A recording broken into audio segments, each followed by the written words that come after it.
are back once again with episode 3 of PSSITA Podcast. I am Corey, one half of the Rolling Humidor, and I'm here with my good friend, partner, Mike Frazier. Mike?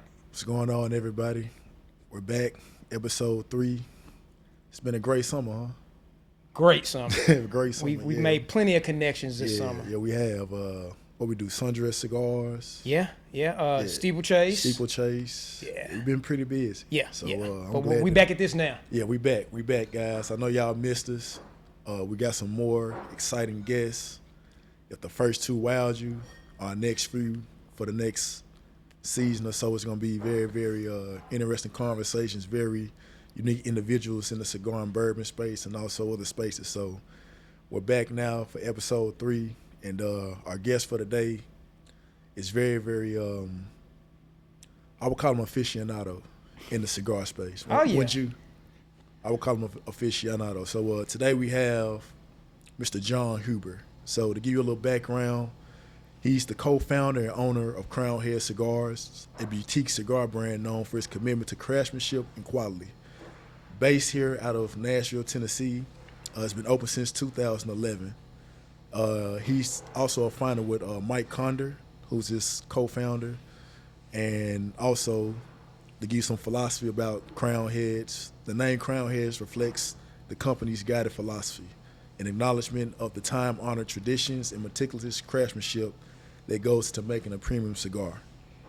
They have some collaborations with Ernesto Perez Carrillo, Tobacco Calarella, La Aligazana in the Dominican Republic, and the Garcias family of My Father Cigars in Nicaragua. Some notable releases of Crowned Heads are the 4 Kicks, which was the inaugural line, the Headley Grange, which was inspired by a drum beat by Led Zeppelins, and also the Jericho Hill, named after Johnny Cash rendition of Cocaine Blues. The cigar offers a robust and earthy flavor profile. There are a few limited editions I can tell you about, like my favorite, the Las Calaveras, that he releases annually. So check this cigar out for sure. So without further ado or delay, let's enter the man, the myth, the legend, Mr. Jon Huber, on the Crowned Head Cigars. Mike, you must have been up all night researching that. Did you get any sleep? God, that must have taken you forever, man. That was very nice. How's it going, man? It's good. It's good, Good, man. good. Get So, to hang out with you gentlemen here today. I'm happy. Yeah. Man, we appreciate you. Yeah, We appreciate for you. sure. So, man, just to dive into it, just give us your journey into the cigar space. Man, it started off really kind of, I want to say mid-90s. I just moved to Nashville, left LA, and I just had so many like bad jobs in my life that I really was focused on doing something that I loved for a living, right? Yeah. So I did a lot of soul searching, what have you, and I was trying to figure out my path like a lot of people, and I ended up going into a cigar store to buy a gift for my father because I was flying back to California for a holiday and wanted to give him a guy's gift. And I'm like, oh, cigars, that'd be kind of cool.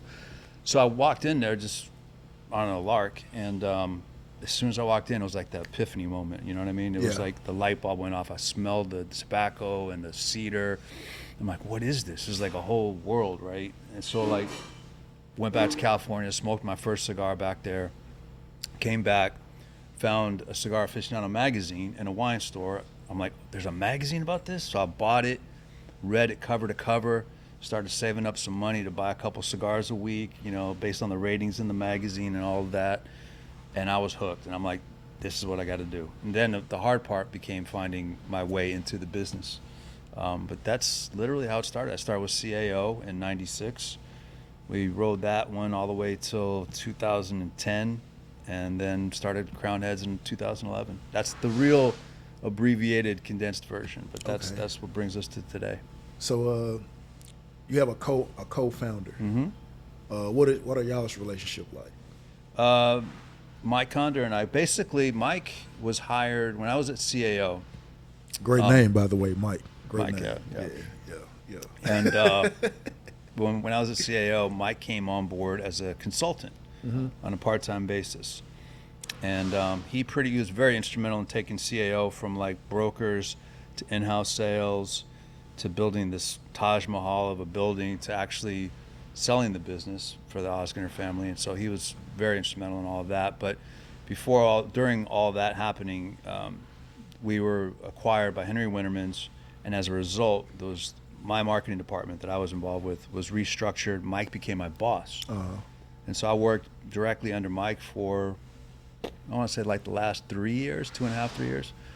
And then in 2010, when we knew everything was kind of going away to Richmond, Virginia, Mike just kind of was like, hey, when this is over, do you want to do something together? And I'm like, yeah.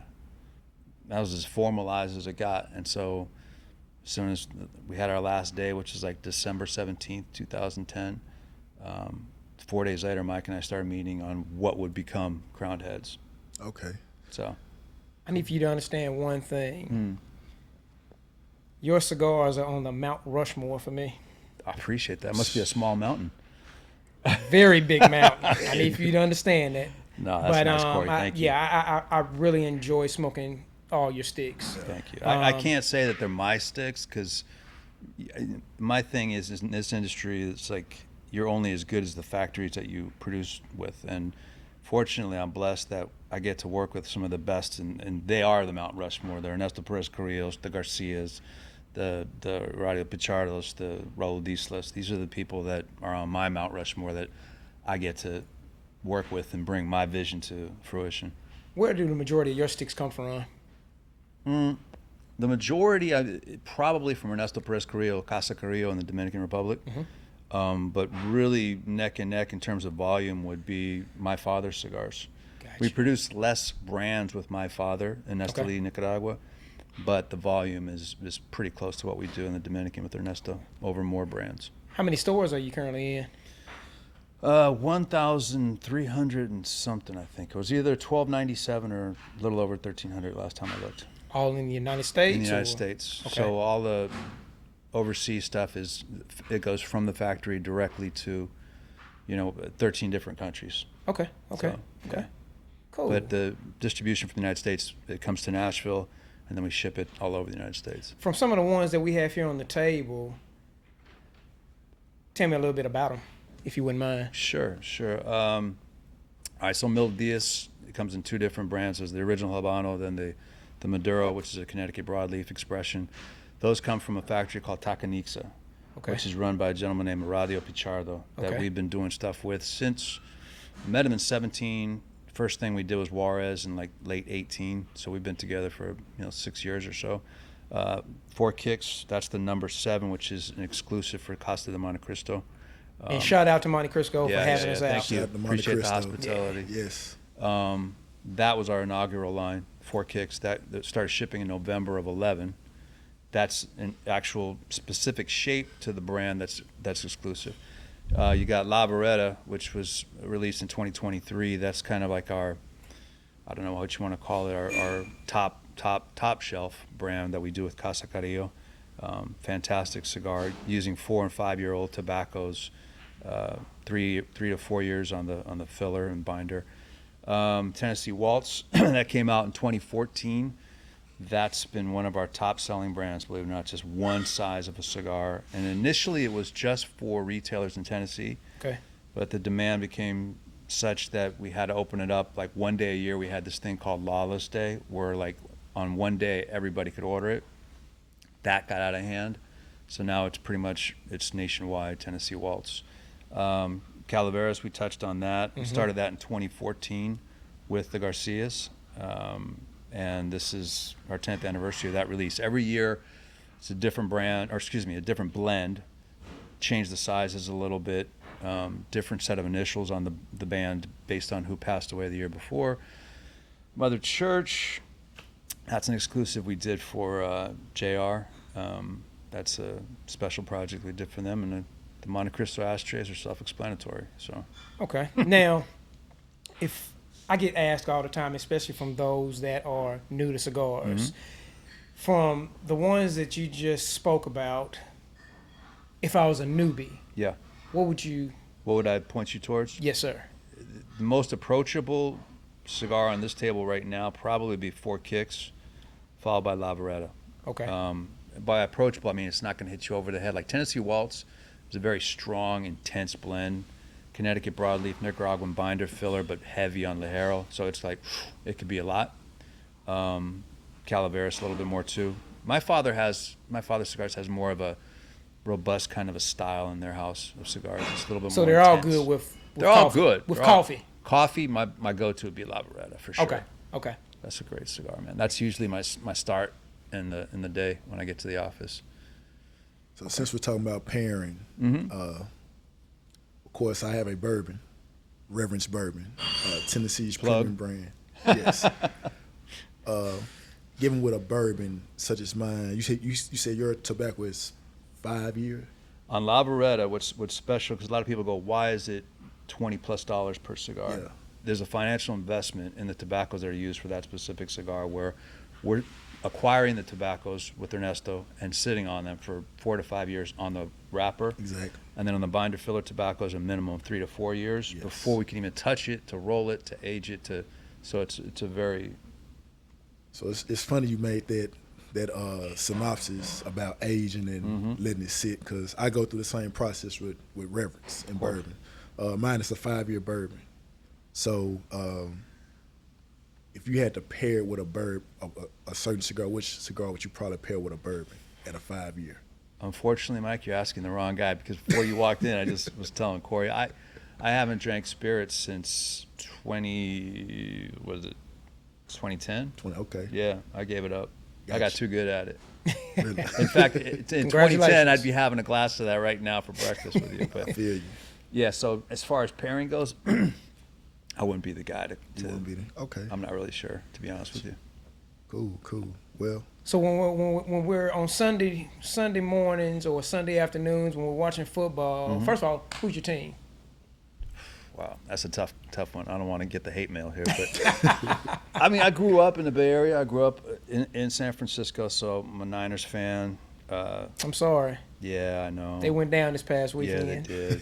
They did. They'll turn it around though. Niners primarily, but now that I live in Nashville, I got to pull for the Titans. Back in the day, I had more actual friends that were playing on the team. Okay. They've all since retired and gone on to other things. So I'm less vested in the franchise as I was, say 10 years ago. But yeah, to be honest, man, I hardly have time to watch sports anymore. It's just kind of busy life.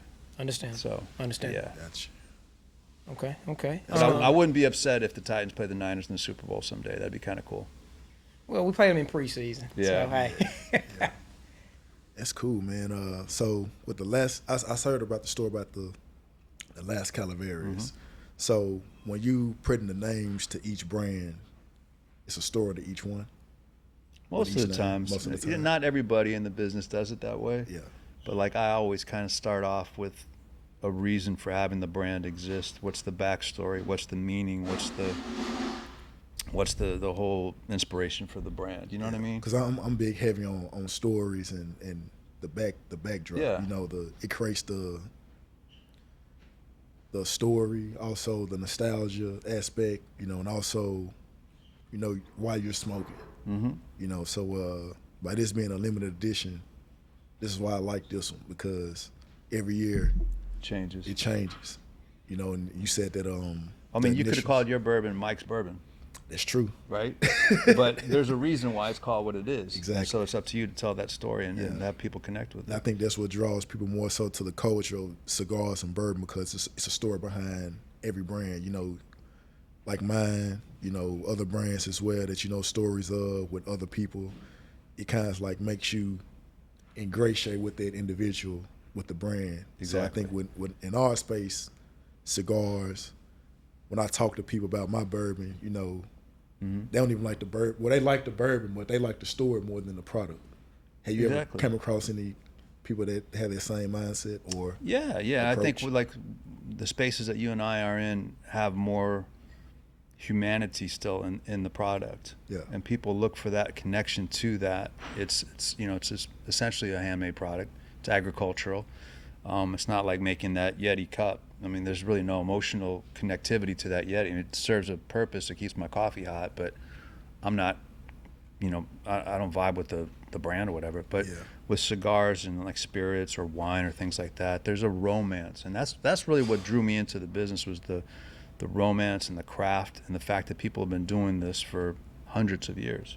Gotcha. So that's why, like, even though I don't drink, but I still I'm interested in hearing about your brand and like how you landed on that and what's the story behind it, because there's a humanity to it. There's like still something romantic that's not like some robot didn't do it or some machine didn't do it. You know what I mean? AI, ChatGPT. Yeah. I do want to also give a shout out to Andy, my rep. Okay, Yaffe? Yes. Yeah, he's good people. Yes, because he donated 100 cigars. We had an event 2 months ago. Okay. And I really want to tell him thank you. And thank you as well. We appreciate that. Yeah, we do. We support local, for sure. We're serious it was definitely about that. beneficial to our sundress event that we'll be doing annually. It'll be a sundress cigar festival going forward. Okay. And so, of course, we appreciate the donation, but if you have time in your schedule to come out and... It's the first time I've heard about it, so... Yeah, so we're... Plug it. Yeah, we're the parents of it. We have a couple more co-parents about it, but we definitely want to add individuals like yourself and your business to create that intimate relationship with our customers and our brand, because a lot of people smoke your cigars, but they never met, Jon Huber, and the fact they can put name to face, I think that'll be a great experience for our people and also for you as well to know who really appreciates you for your craftsmanship. So we definitely want to have your part for sure. Definitely. Because who brought me into Crowned Heads? It's another shout out, Mr. Danny. Danny Hennessy. Yes, I met him here at Casa Monte Cristo, Nashville, and when he told me he was leaving to further his career, and this is how it played out. That's how I knew Danny too. Okay. Yeah, that's how I knew Danny. Okay. So, but yeah, no, he was a good get for us, as we say, and he's been a great addition to the team. Okay, cool. It's been fantastic. Cool. So I hear you're a big family man. Yes, sir. Yeah. We was trying to get you on the podcast. One thing that stood out, you was like, these days I can't do it. I'm with my family, so tell us about how you enjoy your family life. How many kids? Yeah, so that's always been a thing for me. It's like I feel like if you don't have your priorities literally set, that you can never make good decisions. So whenever I make a decision on anything, I always have my priorities and have that list and see where it falls. So I'm pretty good about compartmentalizing. Like when I'm in the office, I'm completely focused on that. Yeah. Right. When I go home, Focus on it. I focus on that. I focus on trying to be the best husband and father that I can be. And sometimes I'm better than other times, but we always keep trying, man. So yeah, I've got a son from a previous marriage. He's 23, soon to be 24. And then our daughter, Alexandra Jo, we call her AJ. Okay. She just turned 9, and she's the love of our life, man. She's been great. She's just, and even when I do travel, like for trade shows or whatever, that's kind of like my rider, so to speak. It's known that I'm taking them everywhere I go. Does your son have any interest in the Zero. space? Wow. Zero. He's never had an interest in it. Ironically, my daughter does have interest. Like she loves coming to the office with me during the summer when she's out of school, and she likes the way the cigars smell. And she says, "I want to design one of your hats, Dad." And or she designs a sticker or something. I'll let her sketch and stuff like that. And she actually does have an interest in it. Okay. We were leaving one day, and she said something like she forgot to put something in the mail at my office, and I'm like, I'll do it later, honey. She's like, no. She goes, I'm part of this business. I have to do this too. I was like, whoa, okay. So yeah, she's interested in it. It's funny you said something about your brand, because a lot of your hats fly off the shelves. Yeah, ironically, yeah. Who does most of your design work? Is it? You've been in my office, yep. So you see the messy desk, but there's a file next time you're in there. You'll see it's about, I'm not exaggerating, that thick, and it's got every hat that we've done, that I've designed, stuff that's in the queue to be produced, and stuff that we've ordered that we're waiting on receiving. So it's just this constant, I got to come up with new stuff at least once a month. I didn't realize how many I'd done, but I've got one guy in particular, a consumer in Oregon, and he says he's bought every hat that we've done. He's just bought 195, number 195. Wow. And he's legit too, because we ran an aging on him from Shopify, and he has purchased 195 hats, which, so I appreciate that. That's also one of your newest shirts too, isn't it? This is one of our new shirts too. Okay. Yeah. Okay, cool. So we do a little bit of, I mean, it's just a creative outlet for me. It's just an extension for the brand. I've always been into hats ever since I was a kid. So it's fun that I get to design and do that. And I've got a great manufacturer with a rep that's local, Derek at Dome. And it's just been fun, man. I've been done stuff with New Era hats, designed with New Era, with Ebbetsfield flannels.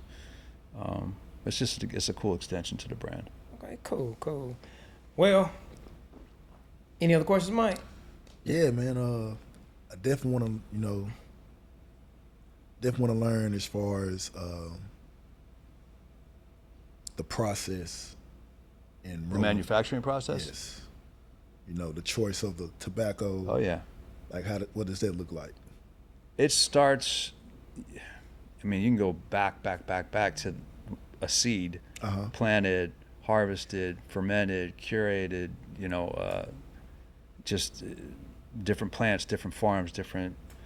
I mean, I'll give you for instance, like when I was working on 4 Kicks, this is like a real life experience, and Ernesto told me, I'll make the cigar for you, but essentially I'm not going to sell you a car off the lot. You're going to come down, I'm going to teach you how to build the car. And that was like exactly what I wanted to hear, because it was different than I'd ever done anything before. So I went down there, and he would like give me roll up a burrito of tobacco he goes, this is Ligero from Esteli. This is Ligero from Esteli. I'm like, well, if they're the same thing, why am I comparing? Because this farm is 10 miles from this farm. Tell me the difference. Climate. It's the soil, it's the proximity to the sun, whatever. But there was a difference. I'm like, okay, this Finca has a little more sweetness, it has a little more strength. He said, exactly. Then he taught me he was like, how do you know if the tobacco is strong? How do you get the intensity? I said, you taste it. He said, no, you don't. He goes, take this and bring it through your nose. And he's like, take a hit, smell it. And I was like, whoa. He's like, yeah, see? There's all those ins and outs of how you go about it. And so he pretty much, that was my master class in tobacco. Like I learned enough to know that, okay, tobacco from this region is going to have more sweetness. Tobacco from this is going to have strength. This is going to have a little bit more of a herbaceous kind of a flavor. So you start working like you will with like spices in a kitchen. Yeah. And then once you get that base knowledge and you've done it 100 times, like I've done it with different blends, you have a good jumping off point. Yeah. And again, if you're working with people like Ernesto Perez Carrillo, he's got 2 Cigar of the Years, and I listen. I still listen a lot to him. I don't try to act like I know everything, because I don't. And every day I learn something else from him. So it's safe to say that you're always a student. 100%. That's what's up. I've been doing it since my first day in this industry was April 15th, 1996. So however many years, that's more than half my life. And I still feel like I'm learning something new every day, whether it be about the materials, the blending, the processing, the marketing, the business aspect of it, because there's a whole different side to it, which, as you know, is P&Ls and all that not fun stuff that my Mike is really good at. So I get left alone to be the creative force. Okay. So going forward, so we're what? You said 2011, so it's 24, 13 years now? It'll be 13 years. We start shipping in November, yeah. Okay. So what's the vision going forward? What does the next 5 years for Crowned Heads look like? I just want to keep growing it, I just want to keep expanding. We've invested a lot. At what point when I thought about our financial future from the company, and I said, okay, when we get to that point, life is going to be so much different. And then what you don't realize is that when you do get to that point, the only difference is that now you spent more, you don't stay here, you keep spending more money, investing more money, right? So like we just hired 4 more in-house people from the last 6 months or so, and so we've taken any kind of money and invested in human resources, and we're just constantly trying to grow it. So we started with 66 stores, and that's all we had, and now we're in almost 1,300 in 13 countries and we're still climbing. So it's great. The vision is just to keep going in this direction. Probably realistically consolidate some brands, maybe hyper focus more on certain brands that are really being the meat and three of our industry for us, and just keep going. We got a long way to go. We've come a long way, but we've got such a long way to go. Right. So, okay. And I'll keep doing it until it stops being fun. And when it stops being fun, then I'll figure a way out. So, that's what I tell folks. If you're doing a job, you have to enjoy doing it. mm-hmm. Because the day it becomes not fun, like you said, you're gonna give it up. One of the most valuable life lessons I learned from Jono, rest in peace, Jono Osgener from CAO. He said, if you find something you love, and you've heard this a million times, you never work a day in your life. Right? And that's true. I've never woken up since I've been in the cigar business and gone, I got to go to work, because I know what that feels like. Because I had I struggled a lot, and I had some really. That's a whole nother podcast. But I had jobs where it was terrible, and I hated work, and I hated going to work. So this to me is like the biggest blessing, is that I get to go to work, create, be surrounded by people that I enjoy being with, and actually make a living from it. That's the bonus. So you feel like this is you'll call this your gift. This is definitely, every day is a gift for me. Absolutely. Yes, sir. It really is. It's a blessing. I say. Yeah, man. Well, we're gonna end it there. Once again, man, we really do appreciate. My pleasure, man. Coming out. Yes, sir. Mike, appreciate speaking with us John. for the time that you did. You guys stay tuned. We have more content to come. Once again, this is episode 3. We're here with the man from Crowned Head, the man himself. Episode 3, once again, like I'm saying, stay tuned for episode 4. Peace.